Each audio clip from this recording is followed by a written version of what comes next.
Olá, amigos do Força Psi! Hoje, Ken Parker vai te ensinar que viver isolado da sociedade não é bom.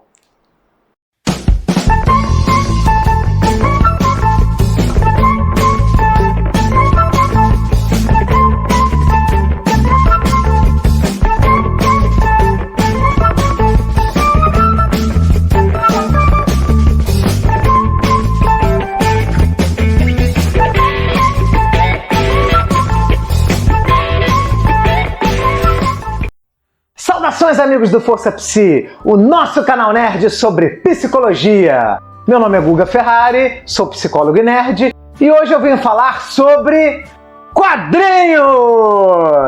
Uma grande paixão que eu tenho. Eu leio quadrinhos, de super-heróis desde 1987, então já faz aí 36 anos que eu comecei lendo Marvel e DC, e ao longo dos anos eu fui lendo conteúdos mais adultos a partir do momento que eu fui tomando gosto por ler quadrinhos. Nos últimos anos eu descobri os quadrinhos italianos da editora Bonelli.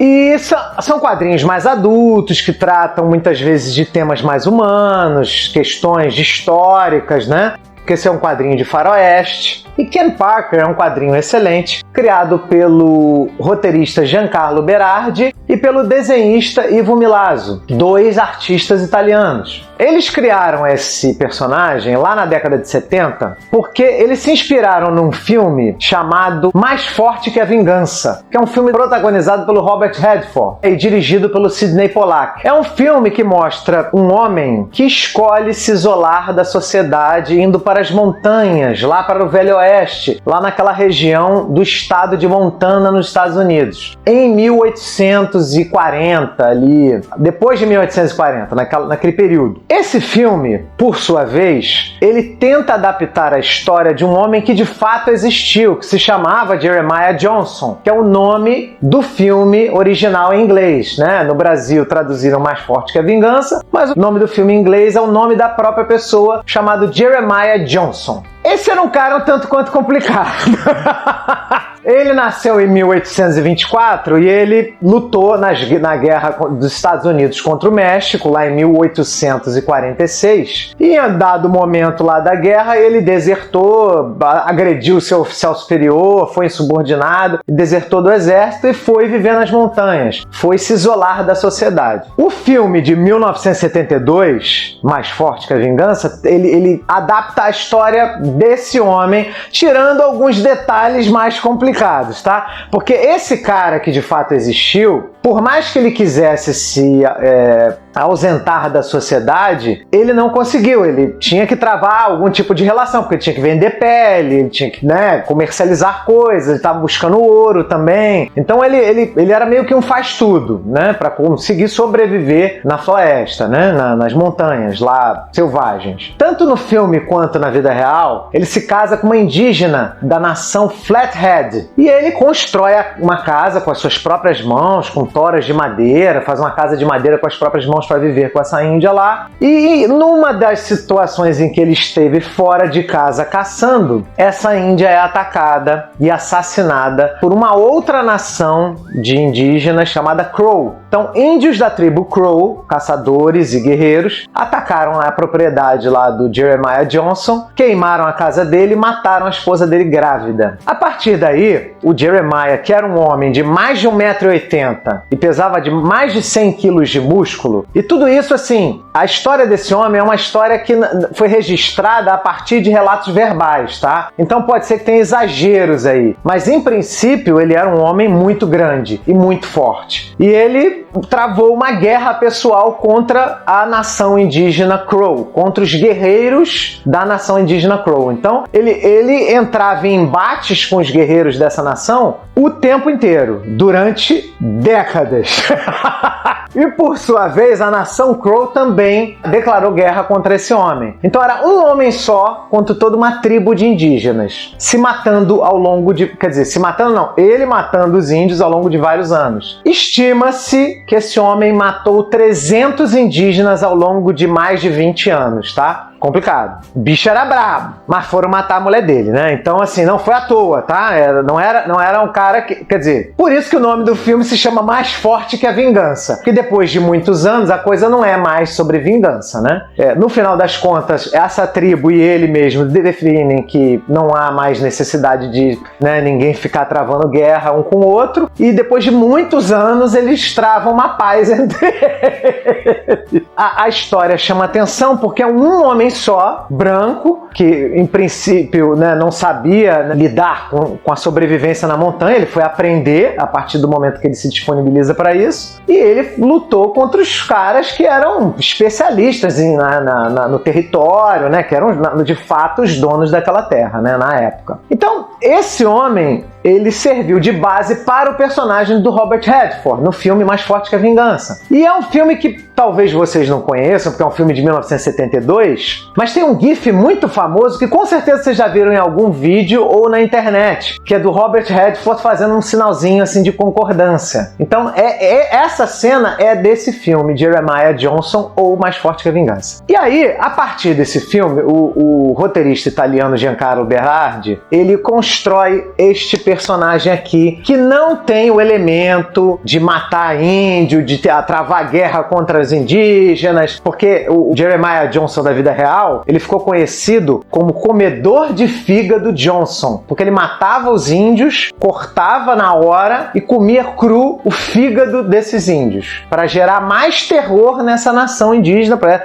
o pessoal ficar com mais medo dele, para ele ser tipo um bicho-papão. Essa parte de comer fígados e tirar escalpos, eles tiraram do filme, não tem no filme, então, mas mostra a guerra entre, né, os indígenas e ele. Nessa história aqui, o que eles aproveitam? Eles aproveitam a aparência do ator, do Robert Redford, e a questão do isolamento social do Ken Parker. Tanto que eles dão outro nome, não é Jeremiah Johnson, é Ken Parker, porque é um outro personagem. É só uma homenagem ao filme, porque provavelmente o Giancarlo deve ter adorado o filme, e o filme é realmente muito legal. É um filme de western, antigo e bem feito. Então, como ele ficou encantado lá com o filme, ele quis fazer um personagem que também tivesse essa questão de se isolar, de viver fora da sociedade, não se relacionar. Esse quadrinho me deu a ideia de falar sobre a questão de você evitar se relacionar com outras pessoas por você achar que as outras pessoas atrapalham a sua vida. Ou seja, prefiro ficar sozinho, porque pelo menos não tem ninguém para encher o meu saco.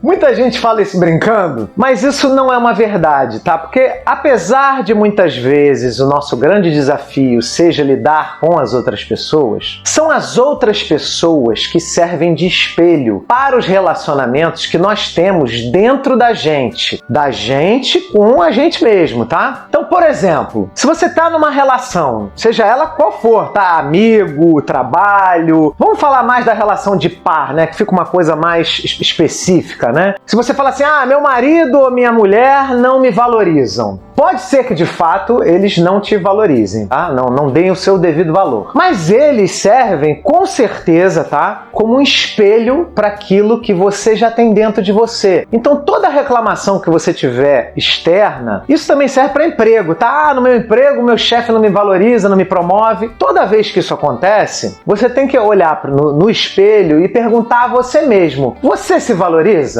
Você dá valor a você? Você aceita as coisas que você não gosta? Aceita ganhar menos? E aí ganhar menos é em todos os sentidos, tá? Amor, tudo. Você acha que o que você merece é menos? Você acha que você não é bom o suficiente? Porque se você achar isso, com certeza as pessoas que se relacionam com você também vão achar. Porque as pessoas são espelho do que acontece dentro da gente. Por isso que é tão importante a gente se relacionar com outras pessoas. O relacionamento que a gente tem com as outras pessoas mostram pra gente coisas que sozinhos a gente não conseguiria enxergar. Então, sempre que você quiser algo que outras pessoas de fora te deem, eu queria receber mais amor, eu queria receber mais qualificação no meu trabalho, eu queria que me valorizassem mais numa determinada situação. Isso significa que você não está se dando tanto quanto você gostaria. Então, antes de pedir ao outro o que você quer dele, dele. Se dê você mesmo a você. Porque a gente não pode pedir para o outro fazer pra gente algo que nós mesmos não fazemos. Então, se eu não me amo, eu não tenho como exigir que as outras pessoas me amem. Por isso é tão importante a gente olhar o outro nessas relações que a gente tem, porque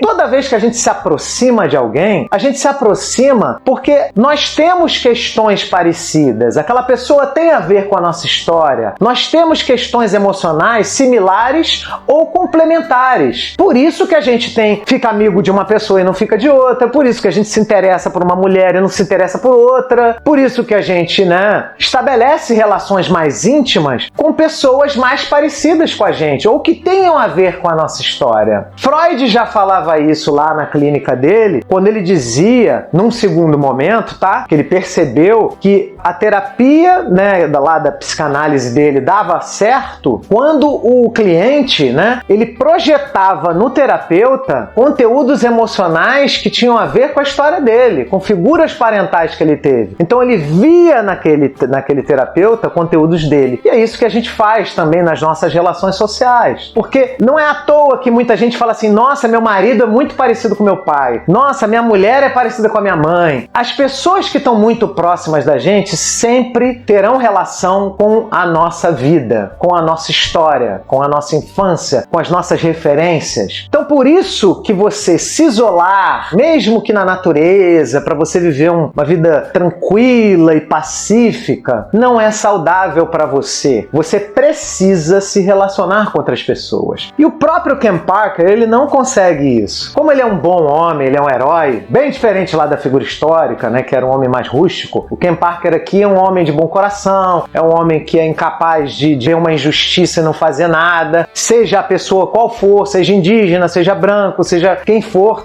Ele não consegue não se envolver, não se relacionar. Ele acaba se relacionando com mulheres, ele acaba tendo amigos, ele acaba defendendo pessoas. Então, assim, o outro, ainda que seja um desafio pra gente, é essencial para nossa evolução. A gente evolui mais convivendo com outras pessoas ao invés de sermos solitários. Então, meus amigos, se vocês acham que a sua vida vai ser mais fácil sendo sozinho, não tendo um parceiro ou uma parceira, não tendo amigos, não se relacionando com as pessoas, vivendo só para você, você dificilmente vai enxergar coisas em você mesmo, conflitos internos que você tem, questões, fragilidades, traumas que você sofre, só que de forma inconsciente. Dificilmente você vai enxergar isso em você, porque você não vai ter o outro para servir de espelho, para te mostrar aquilo que você gostaria de trabalhar para se tornar uma pessoa mais feliz, mais realizada. Então invista sempre nas suas relações. Não busque a solidão. E isso não significa que você vai ter que sempre estar com alguém. Não, você pode ter momentos em que você esteja só com você, com a sua companhia. Mas tudo na vida segue um equilíbrio. Nada pode ser exagerado. Tudo que é exagerado é desequilibrado. Ken Parker é um quadrinho adulto, excelente, publicado pela editora Mitos, aqui no Brasil. Conta a história de um herói, ao invés de aquele herói clássico, como é o Tex também, da mesma editora Bonelli, que é um homem infalível, um homem forte, sempre, em todas as situações ele é perfeito, tudo que ele planeja dá certo. É muito diferente. Não que Tex seja ruim, Tex é muito legal também, mas é uma outra pegada de herói. Este herói aqui é um herói mais humano, que tem falhas, que tem traumas, que tem dores, que muitas vezes ele não é melhor que seus oponentes, muitas vezes ele perde, muitas vezes ele falha. A primeira história do Ken Parker se passa em 1868, então pega aquele período do final da era do Oeste Selvagem, da colonização, os homens colonizando, o exército chegando. Tem muita questão humana a lidar, principalmente com a questão da agressão aos indígenas. É um quadrinho assim bem humano. Eu encerro esse vídeo pedindo que vocês se inscrevam no canal, que vocês curtam o vídeo, não se esqueçam de curtir, comentem, façam comentários ali no vídeo, porque toda forma que vocês têm de interagir com o meu vídeo é uma forma de vocês alavancarem esse vídeo na plataforma do YouTube. E aí vocês mostram para o YouTube e para mim que o meu trabalho é importante para vocês. Até a próxima, com mais força, Psi!